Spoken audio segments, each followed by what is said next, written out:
Boa noite. Eduardo Cunha, ex-presidente da Câmara dos Deputados, foi preso hoje em Brasília e levado para a carceragem da Polícia Federal em Curitiba, onde estão concentradas as investigações da Operação Lava Jato. Para falar sobre os reflexos desta prisão para a política do país e também para os rumos da Operação Lava Jato, nós recebemos aqui no Caderno Regional os analistas políticos Fernando Chagas e Iberê Cirna.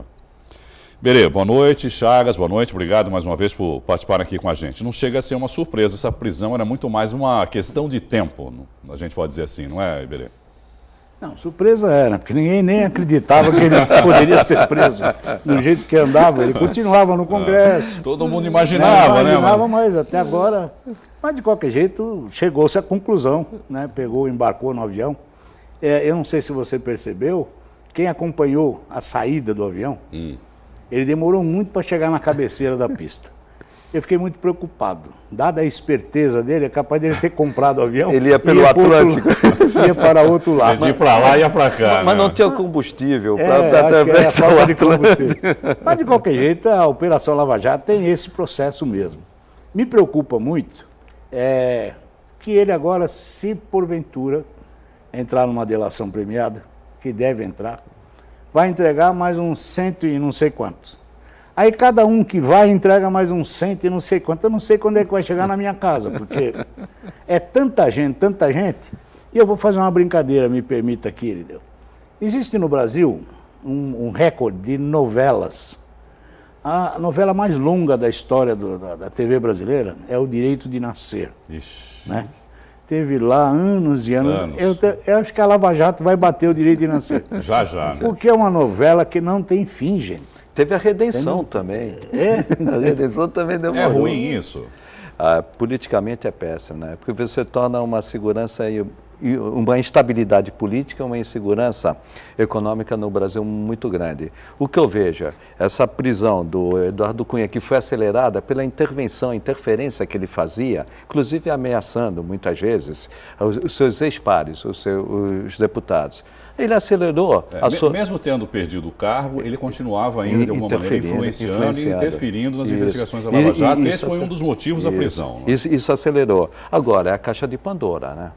Numa eventual delação, eu acredito que virá a delação, entendeu? Por um simples motivo. Ele vai preservar a filha e vai preservar a mulher. É a maior preocupação dele? Pelo menos parece que é isso que ele passava, né? Um pouco antes de perder o mandato, que estava preocupado com a mulher. Mas ele é tão astuto, é tão... Não é... Mas na hora, não dá para prever, né? Mas na hora, né, Berê? No fundo, tem um chora, o outro que quis se matar. Quer dizer... A reação... Todos eles ficam doentes, né? Sim, os que vão presos, todos ficam doentes. Mas aí, assim, não é ele, por ser o Eduardo Cunha, que é uma figura política com uma pressão, que exerceu uma pressão muito grande, entendeu? Na República. Então, mas você tem lá, estamos esquecendo, o Marcelo Odebrecht.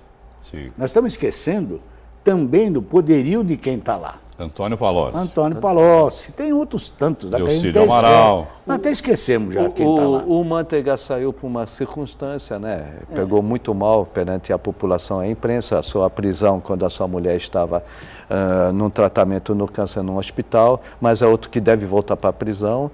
E mais lá na frente, eu tenho uma aposta. Uma quase certeza.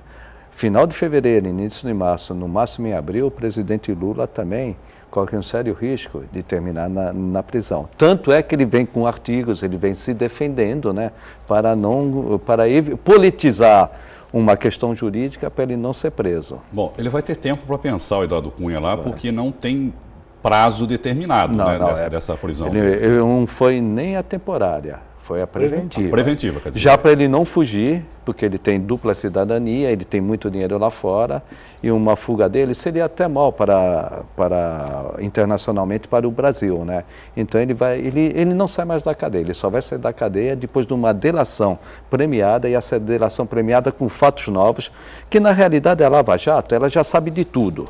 O que ela quer é fatos novos. Fatos novos, quais serão esses fatos novos? Os fatos novos serão você denunciar os políticos. Os políticos estavam envolvidos, de certa forma, no desvio de dinheiro público e nas campanhas políticas ricas, que muitas vezes, o Iberê sabe disso, ele bancava essas campanhas políticas desses deputados eleitos. Eu particularmente acho assim, que o dele não é tanto com empreiteiras. Esquece isso.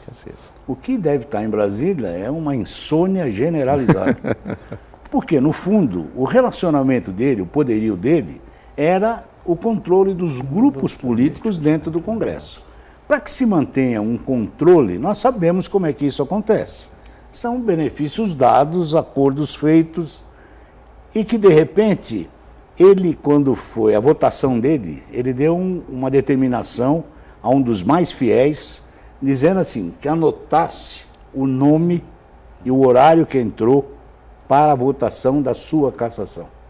Então ele tem uma lista de 104 nomes, 104 nomes, de pessoas que ele não esperava que votassem contra. São os infiéis. Então, assim, os infiéis vão chegar um momento que agora ele vai falar. Eu tenho a impressão que a classe política é que vai ficar na mira desse processo. E é o alvo da Operação Lava Jato. A Sim. Operação Lava Jato não quer, como o Iberê falou, não quer mais saber das empreiteiras, nós sabemos tudo. Aliás, o Odebrecht só não acertou a delação premiada ainda porque está a questão, são 2 anos e meio ou 4 anos e meio, a questão da prisão. Na hora que se acertar isso, a questão das empreiteiras já está resolvida. Agora, é o que a Lava Jato quer, os políticos. É aí que eu falo, abre a caixa de Pandora, cai a República. É isso que eu ia colocar agora, quer dizer, tem um potencial que me parece preocupante, para não dizer perigoso, em relação à delação do Eduardo Cunha. Por quê? Se ele realmente tem todo esse poderio político, e ele tem, a gente sabe que ele tem, ele vai derrubar muita gente junto com ele. Com potencial, inclusive, de derrubar a República, como você colocou. Quando isso vai acontecer? Porque nós temos aí 2 cenários. Um cenário em que cai todo mundo, inclusive o presidente Michel Temer, certo?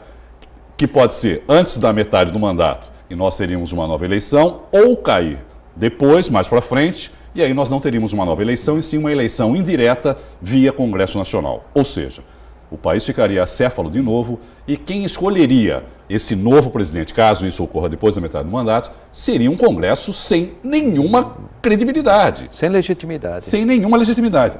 O que acontece com o país, Iberê? Eu vejo assim, essa instabilidade constitucional vai fazer com que a economia vai patinar do jeito que está, que a crise econômica não se sustenta, nós vamos sofrer muito.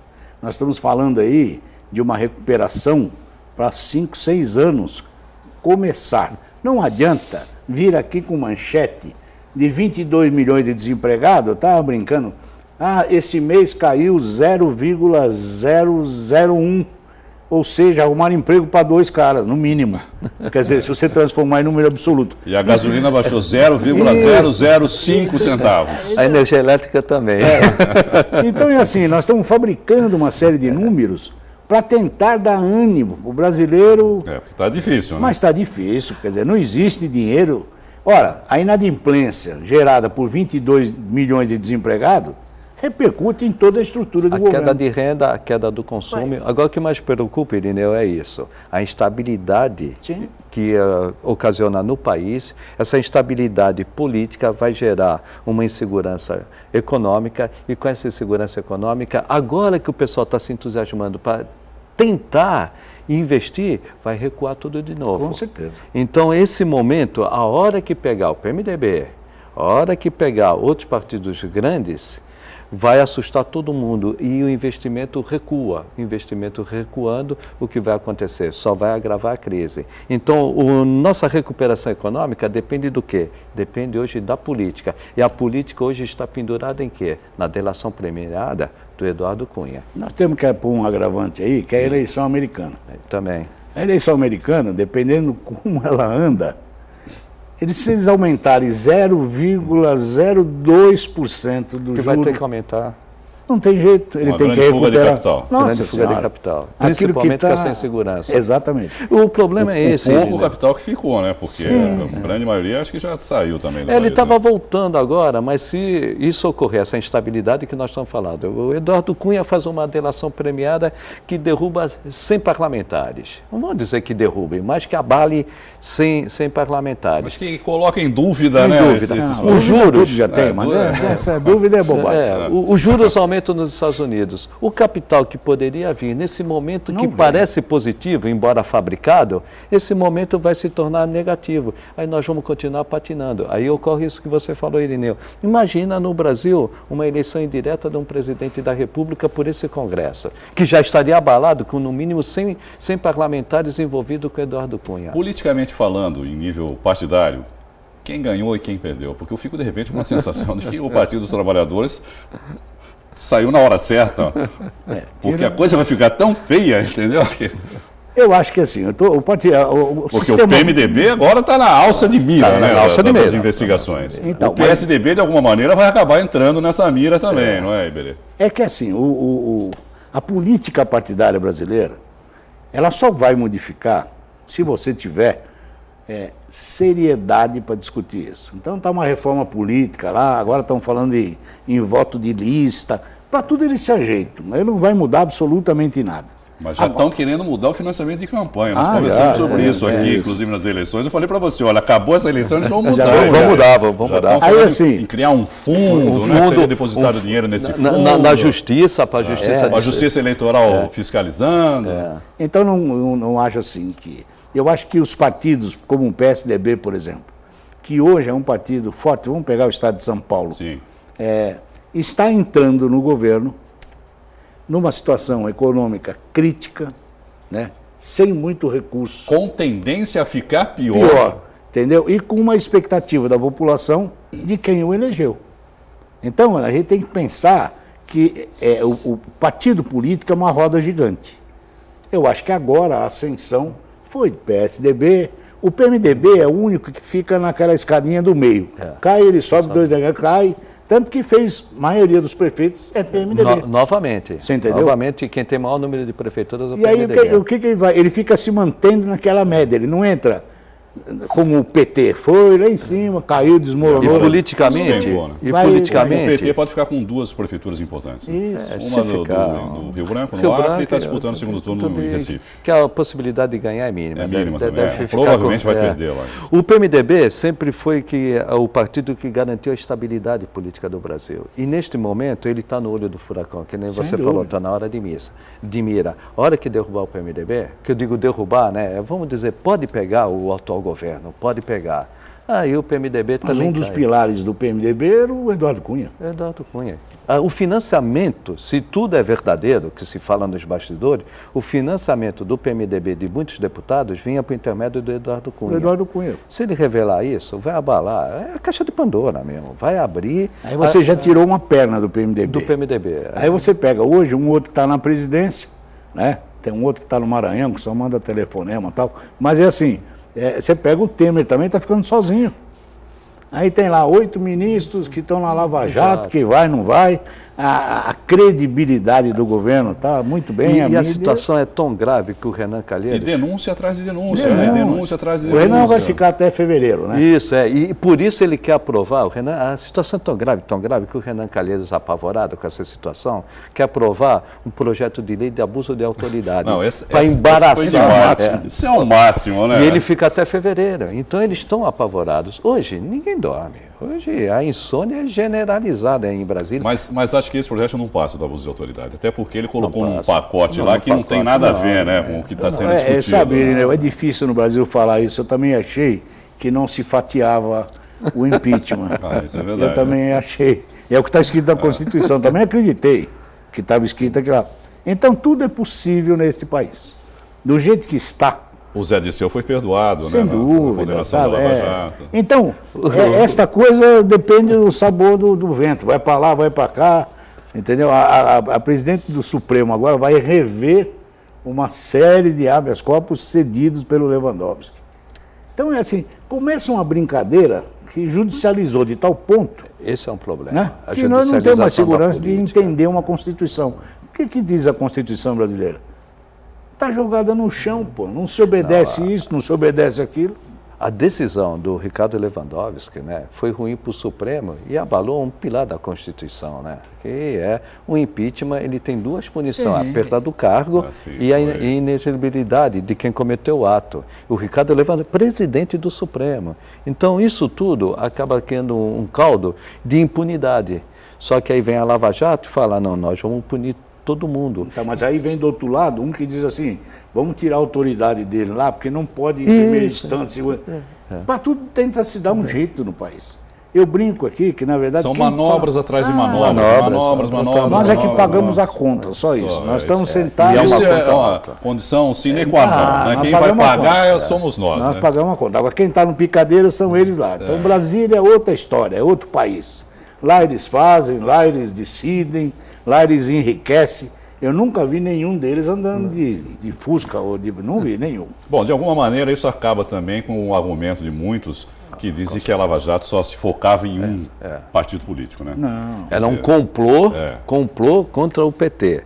Nisso o Sérgio Moro também, ele não pensa só juridicamente, ele é muito bem articulado no aspecto político.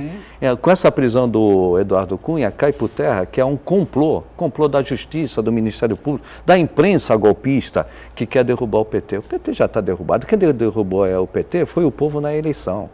Foi isso que derrubou. E vai demorar para se recuperar. E esse argumento não cola mais, que vai pegar todo mundo. A CNT, né, divulgou hoje uma pesquisa em que o Lula ainda aparece. Ele tem o eleitorado dele, mas voltou aqui. Em todas as situações, no primeiro turno, ele é o mais votado ainda. Mas quando vai não venceria, mas no primeiro turno ele ainda aparece na frente de todos os candidatos aí, possíveis candidatos. Mas ele vai para um segundo turno, volta àquela situação de que ele só perdia.